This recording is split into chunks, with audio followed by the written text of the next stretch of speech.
చూడండి, కీర్తనల గ్రంథము 4వ అధ్యాయము 3వ వాక్య భాగము. యెహోవా తన భక్తులను తనకు ఏర్పరచుకొనుచున్నాడు అని తెలుసుకొనుడి. మీరు తెలుసుకోవాలి. ఈరోజు భక్తులుగా కూడి వచ్చిన మనందరం కూడా ఏమి తెలుసుకోవాలంట? నీ దేవుడు తన భక్తులను తన కొరకు ప్రత్యేకపరుచుకుంటున్నాడు. ఇది మీరు తెలుసుకోవాలి. ఈ లోకములో భక్తులు అనేక మంది ఉన్నారు. మీకు అర్థం కావటానికి ఒక విషయం అడుగుతారు. భక్తులుగా లోకములో కనిపించటం కష్టమా, ఈజీయా? భక్తులండి అని అందరూ చెప్పుకునే విషయానికి వస్తే అది కష్టతరంగా ఉంటుందా, అది సులువుగా ఉంటుందా అమ్మా?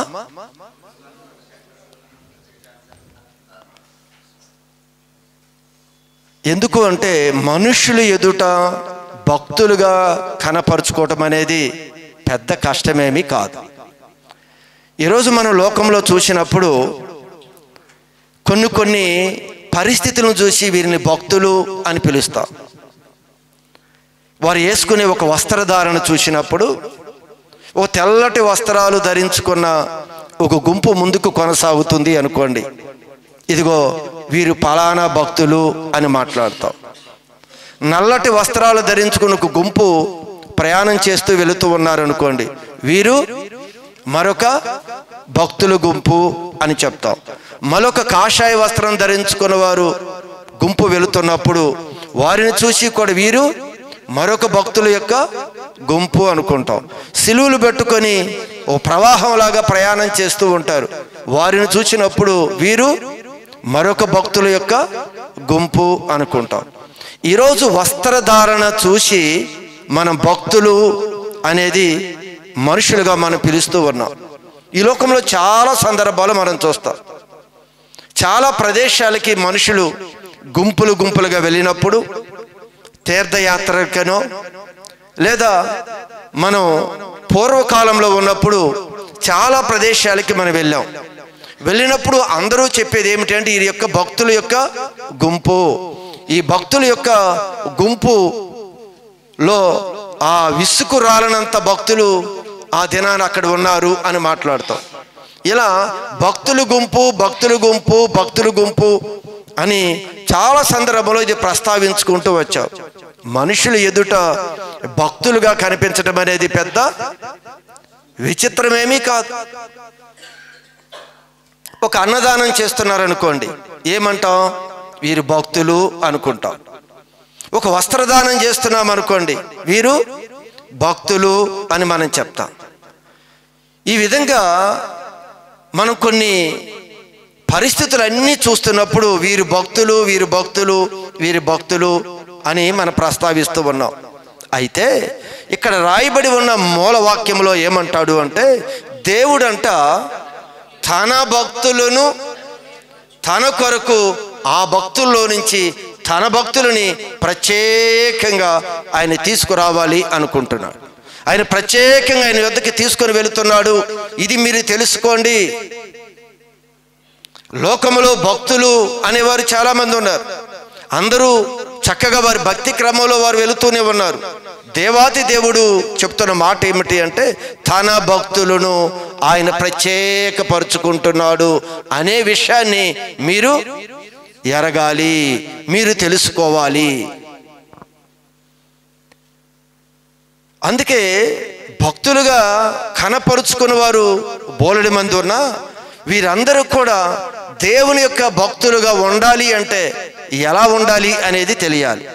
మనుషులు ఎదుట భక్తులుగా ఉండటానికి వస్త్రం ధరించుకున్న మన చేతిలో ఏదో పట్టుకుంటే వారు భక్తులుగా చలామణి అవ్వచ్చు. దేవుని ఎదుట భక్తులుగా మనం ఉండాలి అంటే, దేవుని యొక్క భక్తులుగా మనం ఉండాలి అంటే మనం ఎలా ఉంటే దేవుని యొక్క భక్తులమో వస్త్రధారణ భక్తులుగా చూపిస్తుందే కానీ అది దేవుని యొక్క భక్తులుగా అది కనపరచదు. దేవుని భక్తులుగా ఉండాలి అంటే కొన్ని క్వాలిటీస్ ఉన్నాయి. మనందరం కూడా భక్తి చేస్తున్నాం కదా, మనతో కూడా ఆయన మాట్లాడుతున్నాడు. మనలో నుంచి కూడా ఆయన తన భక్తులని ప్రత్యేకపరుస్తాడు. మనం కూడా బైబిల్ పట్టుకున్నాం, మనము దేవాలయానికి వస్తున్నాం. ఉదయకాలం ఈ చర్చి కంప్లీట్ అవగానే ఈ త్రోవలు అనేక మంది వెళుతున్నప్పుడు ఎవరమ్మా కొత్త వారు, ఎవరు ఇంత జనాంగం ఇక్కడ అంటే ఏం చెప్తారు? ఈ భక్తులు. అవునా? భక్తుల యొక్క గుంపు అని చెప్పుకుంటారు. ప్రతి ప్రదేశంలో కూడా ఆ వాతావరణం చూసినప్పుడు వీరి భక్తులు భక్తులు భక్తులు. ఇది మనుషుల ఎదుట భక్తులము, దేవుని ఎదుట ఉండవలసిన భక్తి ఏంటో ఒకసారి మనం చూద్దాం. చూడండి, యాకోబు రాసిన పత్రిక 1వ అధ్యాయము 27వ వాక్య భాగం. తండ్రి అయిన దేవుని ఎదుట పవిత్రమును నిష్కలంకము అయిన భక్తి ఏదనగా అంటే భక్తి అనగానే భక్తిలో ఏముండాలంట? పవిత్రత. చదవాలి, వాక్యం చదివారు కదా, మళ్ళా చదవండి. తండ్రి అయిన దేవుని ఎదుట, మన తండ్రి అయిన దేవుని ఎదుట పవిత్రమును నిష్కలంకమును అయిన భక్తి ఏదనగా భక్తుడికి ఉండవలసిన లక్షణము ఏమిటి అంటే మొదటిగా ఏముండాలంట? పవిత్రత, పరిశుద్ధత, పవిత్రత భక్తులకు ఉండవలసిన లక్షణం ఇది. ఈ పరిశుద్ధత అనేది, పవిత్రత అనేది శరీరానికి సంబంధించింది కాదు. ఇది ఆత్మకు సంబంధించింది.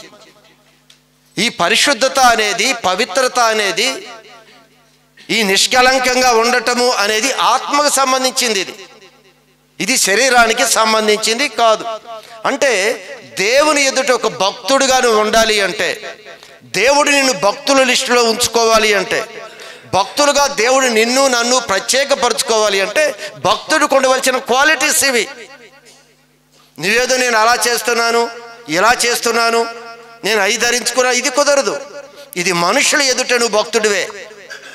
మనుషుని భక్తులు అని పిలవచ్చు, కానీ దేవుని ఎదుట నువ్వు భక్తుడుగా ఉండాలి అంటే భక్తుడికి ఉండవలసిన ఇదిగో లక్షణములో మొదటిది ఏంటది?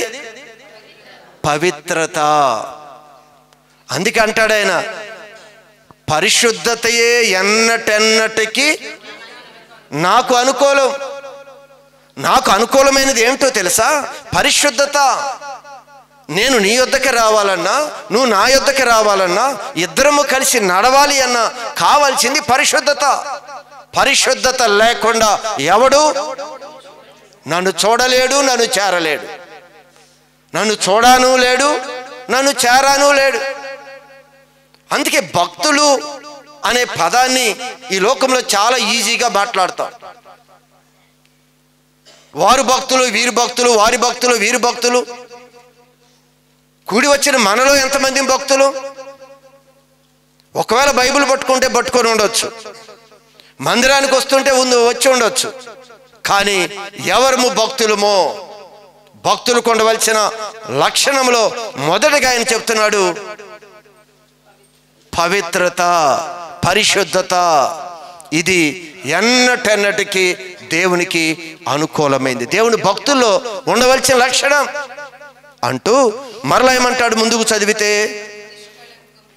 నిష్కలంకమును అయిన భక్తి ఏదనగా. నిష్కలంకము అంటే ఏ విధంగా కూడా కపటంగా కానీ లేకుండా యథార్థమైన భక్తి. ప్రతి పని కూడా ఏ కలుషితము లేకుండా మన హృదయాలు యథార్థంగా ఉండే విధంగా మన భక్తి చేయాలంట. భక్తిలో స్వార్థం కానీ, భక్తిలో కపటం కానీ, భక్తిలో ఎలాంటివి ఏవి కూడా ఉండకూడదు. నెక్స్ట్ ఏమంటున్నాడు? మరలా చదువుదాం. తండ్రి అయిన దేవుని ఎదుట పవిత్రమును నిష్కళంకమును అయిన భక్తి ఏదనగా. ఇప్పుడు చెప్తున్నాడు మరలా కొన్ని విషయాలు. ఏమంటున్నాడు? ఈ భక్తులు కొన్ని క్రమాలు చేయాలి. ఈ భక్తులు కొంత ప్రత్యేకంగా ఉండాలి.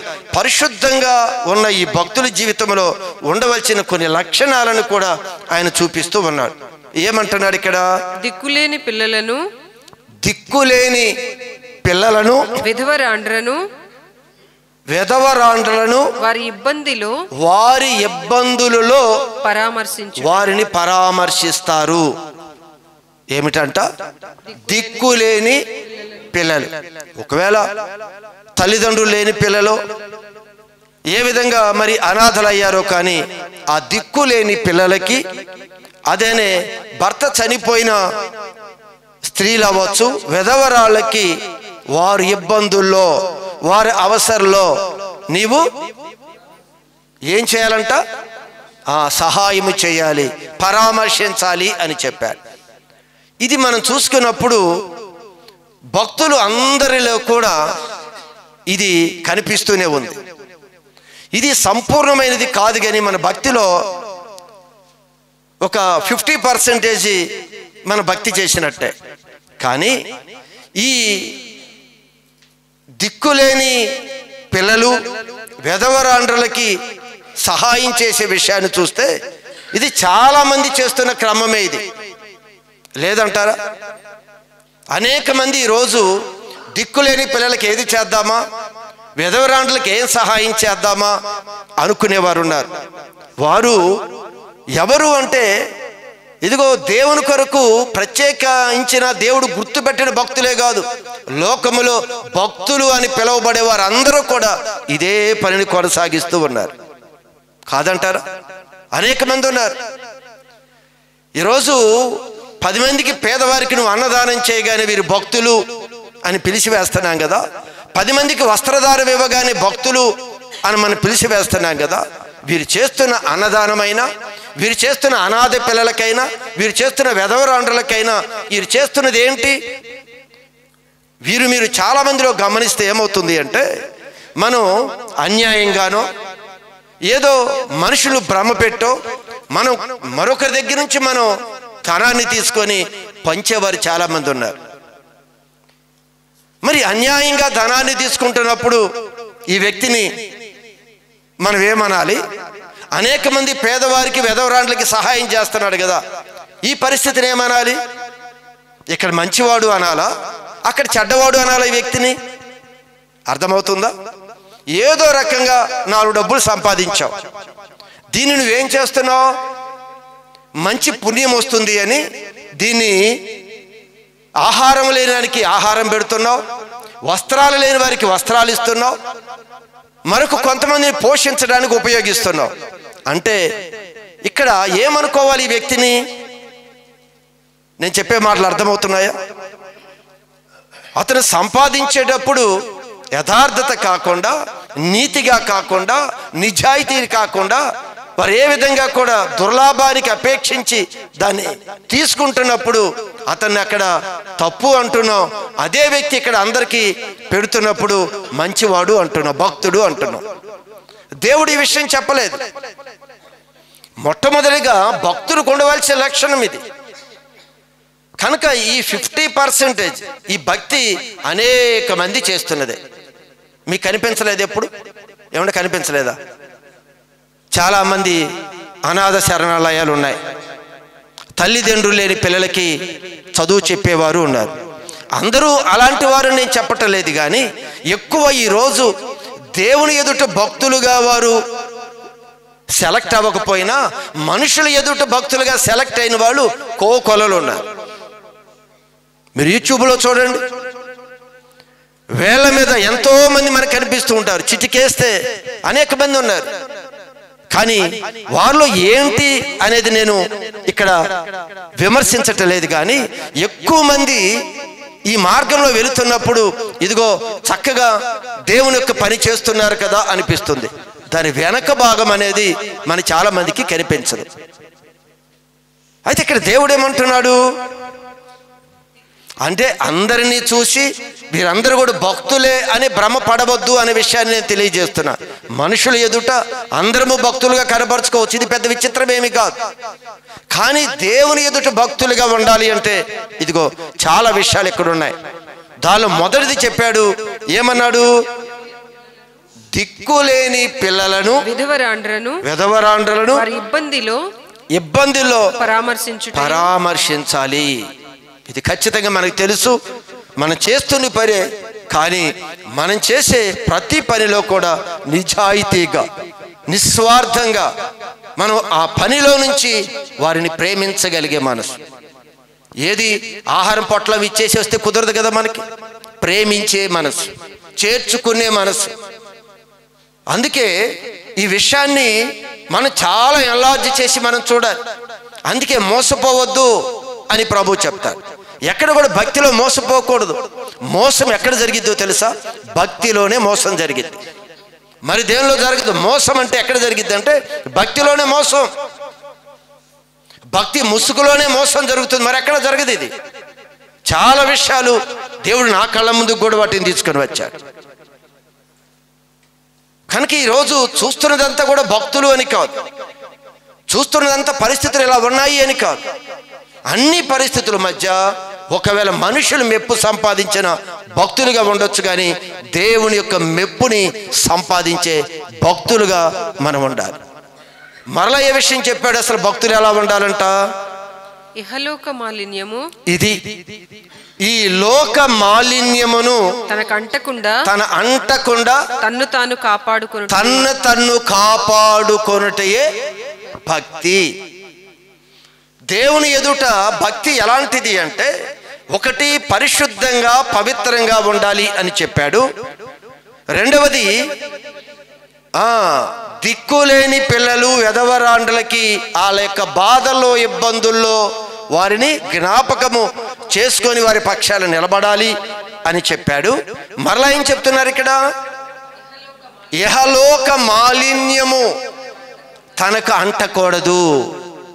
అందుకే అంట, లోకములో ఉన్నదంతయు శరీరాశ, నేత్రాశ, జీవపడంబం, ఇవన్నీ ఉన్నాయి లోకములో. ఈ మూడిటి ద్వారా నువ్వెక్కడ కూడా కలుషితం అవ్వకూడదు.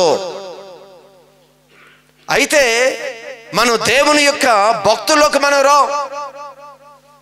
అందుకు దేవుడి వాక్యం చెప్తుంది, యెహోవా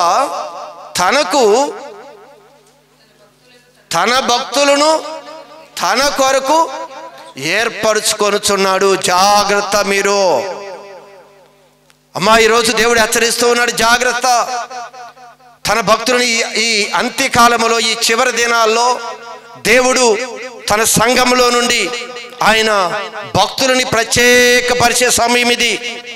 అందుకే ఆయన అంటాడు, మేకల్లో నుండి గొర్రెలను ఎలా వేరుపరుస్తాడో బైబిల్ చెప్తుంది. గొర్రె మందలో మేకలు ఉన్నాయి, గొర్రెలు ఉన్నాయి. ఈ మేకల్లో నుండి ఈ గొర్రెలను వేరుపరుస్తాను అని చెప్పాడు. ఇది ప్రత్యేకత. ఈరోజు అంటున్నాడు, భక్తులని ఆయన ప్రత్యేకపరుస్తున్నాడు. ఆయన ప్రత్యేకపరిచే కాలం సమీపించింది, ఆయన రాకడ కాలం సమీపించింది. తన భక్తులు ప్రత్యేకపరుచుకొని ఆయన నిత్య రాజ్యానికి వారిని ప్రత్యేకపరుస్తున్నాడు. మెలకు కలగాల సంఘం ఇది జ్ఞాపకం చేసుకోండి. మనుషుల ఎదుట భక్తులుగా ఒకవేళ నటించినా, మనుషుల ఎదుట ఈరోజు భక్తి భావాన్ని ప్రదర్శించడం కాదు, భక్తులు ఎలా ఉండాలో చెప్తున్నాడు. భక్తుల యొక్క ప్రవర్తన ఎలా ఉండాలో చెప్తున్నాడు. భక్తుల యొక్క నీతి ఎలా ఉండాలో చెప్తున్నాడు. భక్తులు లోక మాలిన్యము ఎక్కడ అంటకూడదు. ఇది భక్తులు. ఇలాంటి భక్తులంట ఆయన ప్రత్యేకపరుచుకుంటున్నాడు. మీరు తెలుసుకొని మీరు సిద్ధపడండి. ఏదో భక్తులు కదా, మమ్మల్ని భక్తులు అన్నారు అందరూ, ఇంటి పక్కమటాలు భక్తులు అన్నారు, సేవకులు మమ్మల్ని భక్తులే అన్నారు, మేము బాప్తీసం తీసుకున్నాం, మేము భక్తులం అయిపోయాం. బాప్తీసం తీసుకుంటే భక్తులం అయిపో, వస్త్రాలు మారిస్తే భక్తులైపో, బైబిల్ పట్టుకుంటే భక్తులైపో, ప్రభు చెప్పిన విధంగా ఏదేదో కార్యక్రమాలు జరిగిస్తే భక్తులైపో. భక్తులు కొనవలసిన కొన్ని క్యారెక్టర్స్, కొన్ని క్వాలిటీస్ గురించి ఆయన ఇక్కడ మాట్లాడుతూ ఉంటారు. ఎందుకు ఈ విషయాన్ని హెచ్చరిస్తున్నాడు చెప్పండి. మనం ఏదో వెళ్ళిపోతున్నాం. అయ్యో మనం దేని కొరకు వచ్చాం? ప్రభు మనం ప్రత్యేకపరుచుకుంటున్నాడే, ఆయన రాజ్యానికి తీసుకొని వెళ్ళాలి అంటే కంపల్సరిగా ఫిల్టరేషన్ జరుగుతుంది అని చెప్పాడు. ఖచ్చితంగా ఈ మేకలోంచి గొర్రెలు వేరు చేయబడాలి. మరొకటి చెప్పాడు. ఏం చెప్పాడు? ఇంకేం వేరు చేయాలన్నాడు? గోధుమలు గురుగులని వేరు చేస్తాను అని చెప్పాడు. గురుగులు గోధుమలు అంట ఒకే రకంగా ఉన్నాయంట. మొక్క వచ్చినప్పుడు, అది మొక్కగా పెరుగుతున్నప్పుడు అంట ఆ చిన్న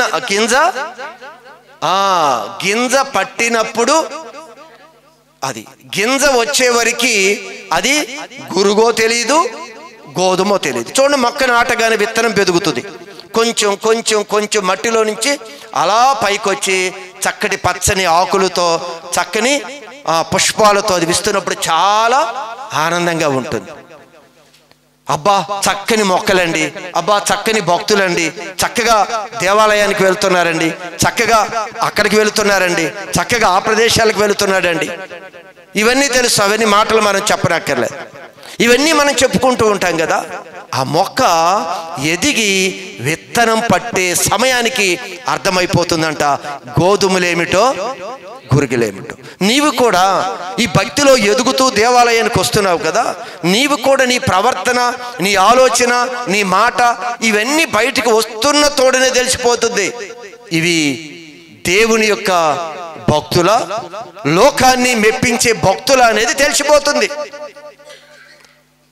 పరిశుద్ధతలోను, అందరినీ పరామర్శించే విషయంలోను, లోకమాలిన్యం అంటకుండా విషయంలో నువ్వు తీసుకుంటున్న జాగ్రత్త ఏమిటి? చూడండి, మనం ఏం చేస్తాం అంటారు కదా, పొట్టును కూడా అంట తీసుకెళ్ళి అగ్నిలో పారవేస్తాడంట, ధాన్యాన్ని తన యొక్క కొట్టుల్లో కూరుస్తాడంట. ఇక్కడ కూడా సపరేటే, ధాన్యం ఉంటుంది, పొట్టు ఉంటుంది. పొట్టు ధాన్యం కలిపేమన్నా మనం ఉంచుకుంటామా? లేదు. పొట్టుని ఎలా సపరేట్ చేస్తామో దేవుడు కూడా అంటున్నాడు, ఆ విధంగా నేను సపరేట్ చేస్తున్నాను. ఇదిగో నా భక్తులని నేను ప్రత్యేకపరుచుకుంటున్నాను అనే విషయాన్ని మీరు ఒక్కసారి తెలుసుకోండి. అలా ఉండిపోవద్దు. భక్తి ముసుగులో ఒకవేళ ఉంటే, నేను ప్రత్యేకపరిచినప్పుడు మీరు ఈ ప్రత్యేకమైన గుంపులోనికి మీరు రారు. ఒక ప్రత్యేకమైన గుంపులోకి ఆ రోజు మనం రామండి. ఈరోజు ఎవరిని సంతోషపెట్టడానికి మన భక్తి చేస్తున్నాం? మన భక్తి యొక్క ఉద్దేశం ఏమిటి ఆలోచించండి. అందుకే ఆయన మనం చదవబడిన ఈ కీర్తనల గ్రంథం 4వ అధ్యాయం 3వ వాక్య భాగంలో ఇంకొంచెం పైకి వెళ్ళి 2వ వచనంలో చూస్తే, ఎంతకాలము నరులారా, ఎంతకాలము నా గౌరవమును అవమానముగా మార్చెదరు. ఎంతకాలము, ఇది ఇక్కడ చూడండి, ఎంతకాలము వ్యర్థమైన దానిని ప్రేమించెదరు. వ్యర్థమైన దాన్ని మీరు ప్రేమిస్తారయ్యా? ఎంతకాలం ఇది? ఎంతకాలము పనికిరాని దాన్ని, వ్యర్థమైనది, అది నీకు ఈ జీవితంలో ఇహ పరసంబంధమైన దేనికి పనికిరాని వ్యర్థమైన దానిని ఎంతకాలము మీరు ప్రేమిస్తారు? ఎంతకాలము అబద్ధమైన వాటిని వెదకెదరు. అబద్ధాన్ని వెతుకుతారు. నిజం కాదే, నీ లోకంలో చూస్తుంది నిజం కాదు. నిజం అనేది శాశ్వత కాలం ఉండాలి, అబద్ధం అనేది కొంతకాలం ఉంటుంది. నిజం అనేది శాశ్వత కాలం ఉంటుంది. ఎందుకయ్యా ఎన్నాళ్ళు అబద్ధాలు మీరు వెతుకుతారు? నీ దేవుడు మిమ్మల్ని ప్రత్యేకపరుస్తున్నారు. ఎందుకు మీరు మోసం చేసుకుంటారు? అలానే మనం ఈ 4వ వచనంలోనికి వస్తే అక్కడ అంటారు, మీరు పడకల మీద, ఏమంటున్నాడు? పడకల మీద ఉండగా మీ హృదయములలో, మీరు పడకల మీద ఉండగానే మీ హృదయములలో ధ్యానము చేసుకొని ఊరకుండు. మీరు ప్రశాంతంగా పనుకుంటారు కదా, ప్రశాంతంగా విశ్రాంతి తీసుకుంటారు కదా. ఆ విశ్రాంతి తీసి పడకల మీద పనుకున్నప్పుడు ఒక్కసారి మీరు యోచించండి. యోచించి ఇదిగో మీరు ఏ మార్గంలో ఉన్నారో తెలుసుకొని దానిని మీరు ఆపండి. ఆ మార్గంలో వెళ్లకుండా ఆగిపోండి. మీరు దేవుడు ప్రత్యేకపరుచుకుంటున్నాడు, మీరు అలానే చేసుకొని వెళ్ళొద్దు, అబద్ధాన్ని వెతకొద్దు.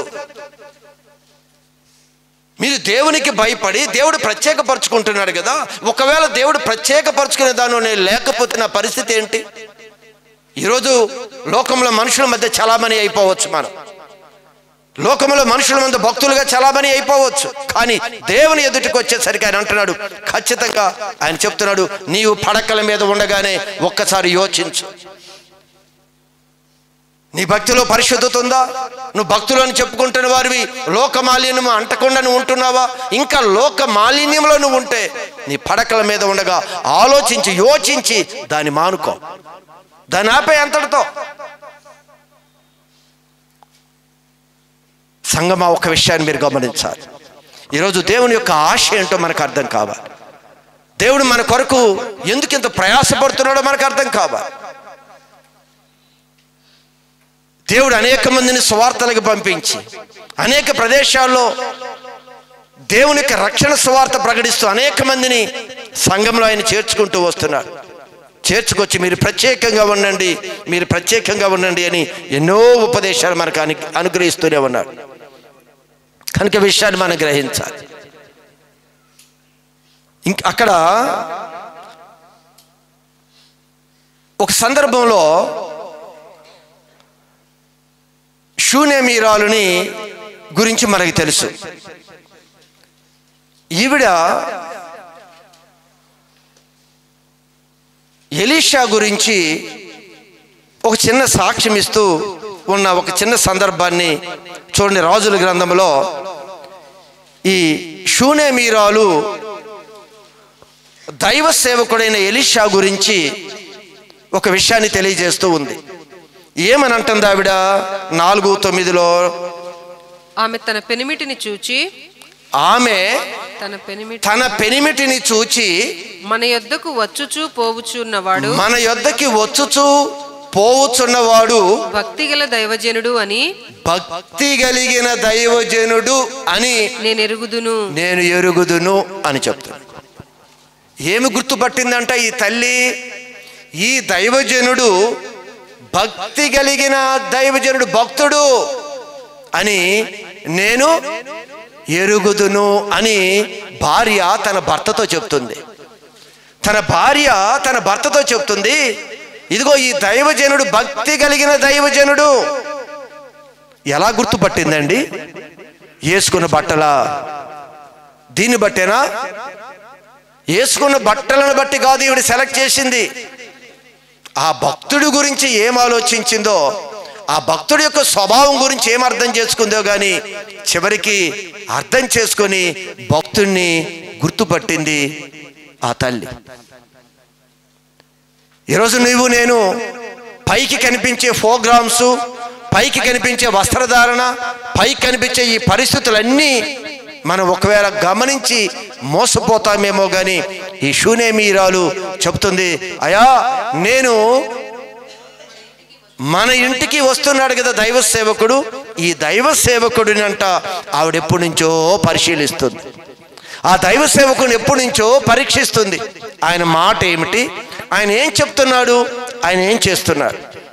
మనం కూడా ఒక భక్తుడు అనేది ఎప్పుడు మనం తెలుసుకుంటాం? వస్త్రధారణ బట్టి కాదు.